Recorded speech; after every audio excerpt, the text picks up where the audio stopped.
چونکہ پاکی ناپاکی میں ہمارا اتنا دھیان نہیں ہوتا، اس لیے پھر ہمیں نبی علیہ السلام کی زیارت نہیں ہوتی۔ بہت سارے لوگ یہ کوشچن پوچھتے ہیں کہ جی اتنے سالوں سے ہم کوشش کر رہے ہیں کہ ہمیں نبی علیہ السلام کی زیارت نصیب ہو، مگر نہیں ہوتی۔ عام طور پہ جو ہم نے بزرگوں سے سنا ہے اس کی دو وجوہات ہوتی ہے، ایک نگاہ ناپاک ہوتی ہے اور ایک بدن یا کپڑے ناپاک ہوتے ہیں جس کی وجہ سے زیارت سے محروم ہو جاتے ہیں۔ اگر ان دو چیزوں پر محنت کریں تو اللہ تعالیٰ زیارت نصیب جلدی فرما دیں گے۔ نگاہ کا بہت زیادہ پرہیز کریں، 100% پرہیز کریں گے تو اللہ تعالیٰ کی طرف سے پھر نبی علیہ السلام کی زیارت والی سعادت نصیب ہو جائے گی۔ میرے والدین چونکہ شروع سے ہی نیکی کی زندگی گزارنے والے تھے، تو میں نے تذکرۃ الاولیاء کتاب 5ویں کلاس میں پڑھی تھی۔ 5ویں کلاس کے بچے کو تو ابھی کنسیپٹ بھی نہیں ہوتا، مگر مجھے والد صاحب نے وہ کتاب لا کر دی کہیں سے، تو میں نے اس میں اللہ والوں کے واقعات پڑھے تو دل میں بڑا شوق ہوا کہ مجھے بھی اس لائن پہ چلنا ہے اور اللہ والوں کی لائن پہ آگے بڑھنا ہے۔ پھر اس میں ایک کتاب میں میں نے پڑھا کہ نگاہ کا بہت پرہیز کرنا چاہیے، تو چھوٹی عمر میں ابھی میں بالغ نہیں ہوا تھا، اس عمر سے ہی نگاہ کا پرہیز شروع کر دیا۔ بہت بچتا تھا، بہت نگاہ کو بچاتا تھا، اور مجھے اس زمانے میں اپنی والدہ سے ڈانٹ بھی بہت پڑتی تھی۔ ہر دوسرے تیسرے دن کوئی محلے کی آنٹی آتی اور میری والدہ کو کہتی تیرا بیٹا جا رہا تھا، اسے تو ہمیں سلام بھی نہیں کیا، یہ تو ہمیں اپنی خالہ ہی نہیں سمجھتا۔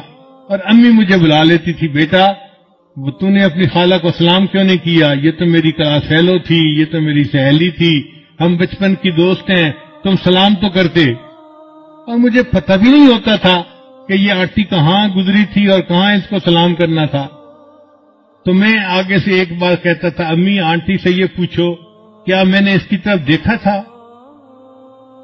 تو جب امی پوچھتی تو پھر وہ آنٹی کہتی ہاں یہ تو یوں کر کے چلتا ہے، سر اس کا نیچے لگا ہوتا ہے، زمین کے علاوہ تو کچھ دیکھ نہیں رہا ہوتا، اس نے کہا اس کو۔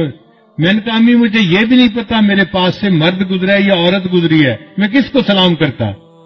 تب جا کے میری جان چھوٹتی تھی۔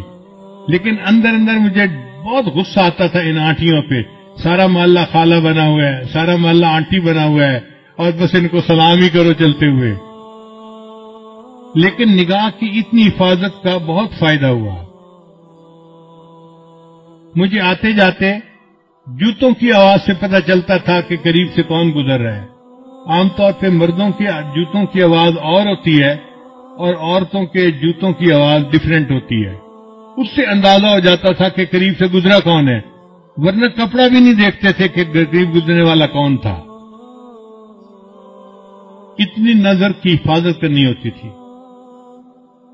اس پر اللہ رب العزت نے پھر جو مہربانیاں کی وہ اب کیا بتائیں آپ کو۔ ہمارے ایک ساتھی ہیں لاہور کے، ایک دن مجھے کہنے لگے کہ میں آپ کو ایک بات بتاؤں، مجھے حضرت نے بتائی۔ میں نے کہا بتائیں۔